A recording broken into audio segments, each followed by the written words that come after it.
Hey guys, how are you? This is Jolene, and today I wanted to share with you a project I just finished making.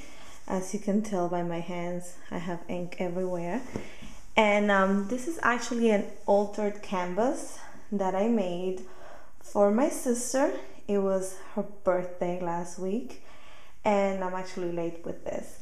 But I made her this canvas, and I used the Webster's Pages Seaside collection to make that.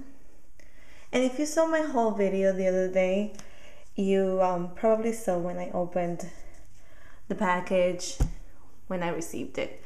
And I used a lot of embellishments and papers going on in here. And this is my sister. She just turned 27. And these pictures I took last month when we went on vacation to Punta Cana. And let me tell you a little bit about this, how I made it. Okay, so when you're working with canvas, as I learned the hard way, the canvas will absorb everything you put on it. Either ink or glimmer mist or anything else. So if you don't want to do 10 coats of everything, you need to prime your canvas. And this is gesso. I don't know if you can see it, it's a little blurry.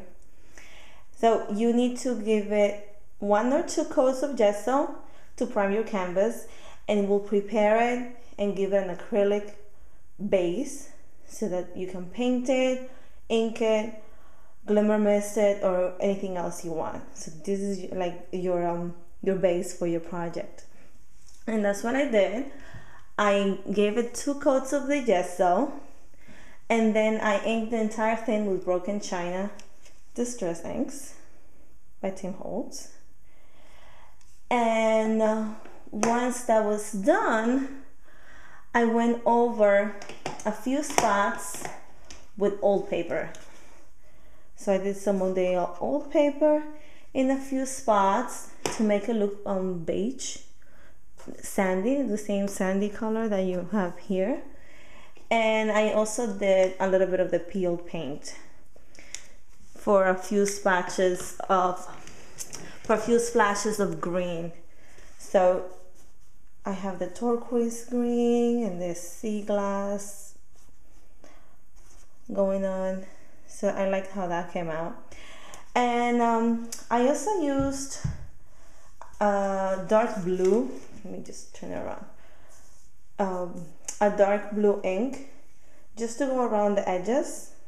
And I stamped the whole thing around so that when it's hanging on the wall and you see it from the side, it would still look nice. And it just gave it a little bit of color so that it doesn't look plain white or completely plain. So that was my base. And then what I did was I cut out this corners. So this is a corner of a whole sheet of paper, a 12 by 12 sheet of paper. And here's the other corner over here. You're gonna see that, yeah. And I just flipped it. I just flipped both of them, and then I put them down in the opposite corners. And let me just show you my knife. So to cut this out, because it's so intricate, I have this little Fiskars craft knife, and you just put it on your finger and you're able to go around each of the patterns or designs in the paper. And look how intricate these are, and around the fish here.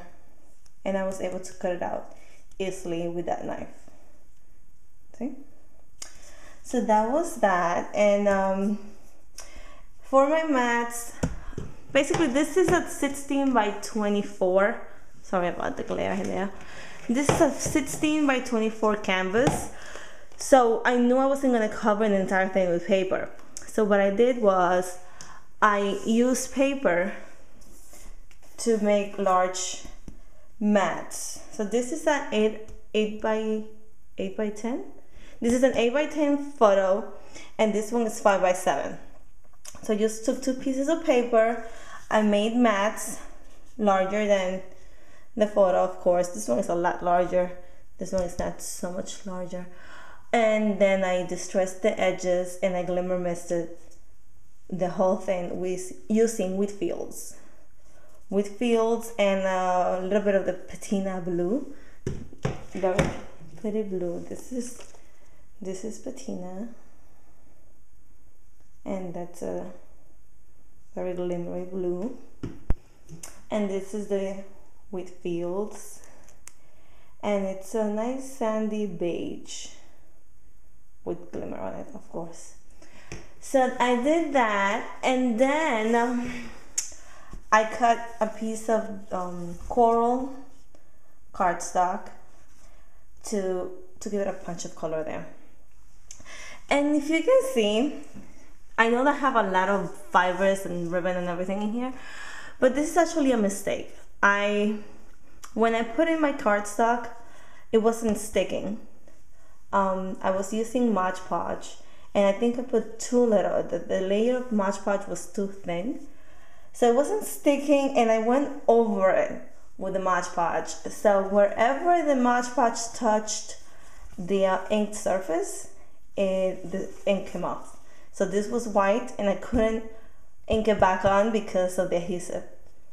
So my solution to that problem was just to adhere these Webster's pages trim, and I think this is also Seaside Retreat or Life's Portrait, one of those. So that was that, and this compass here, let me turn it around. I also cut from the paper, and I don't know if you can tell the crackling in there. After I cut it out, I covered the whole thing with crackle accents, and that's this. And I just covered it with crackle accents, and it crackled. This will make your project glossy and then crackle a little bit. But once it's dry, then I took the paper and I just manipulated it a little bit, and it crackled a lot more. So that came out really, really nice. I really like that. And what else? This is one of their journaling spots. It was blank, and I typed this quote in my computer, and it says, "Life is not about finding yourself, it's about creating yourself," which I thought was very fitting for a young woman like my sister. And these flowers are all from Prima, the flowers and the butterfly, and the little cameos are Webster's pages. And these little buttons, I have 2 gold buttons, are from Joanne Fabrics. I just removed the shank from the back, and I have another one here. And this one, I just tore the paper a little bit, and I rolled it back with my wet finger, and I just adhere a little bit of lace, and this was white lace, and I glimmer misted that with, let's see, what is this? With olive vine. So I added olive vine to make it green, and I have another little fish button here, and his little eyes peeking through, so it looks like he got cut in the lace. And I have more of the Webster's Pages bloomers, which I absolutely love, and more trim. And that's it, guys. This is my project. I hope my sister likes it. I worked a lot on the it took me 2 days to do this. Well, not 2 days straight, but I did it over 2 days, and I really like how it came out. It's a lot of fun. So if you are trying to come up with a different way to take your layouts outside of the box, try a canvas. It's so much fun. Thanks for watching. Have a nice week. Bye-bye.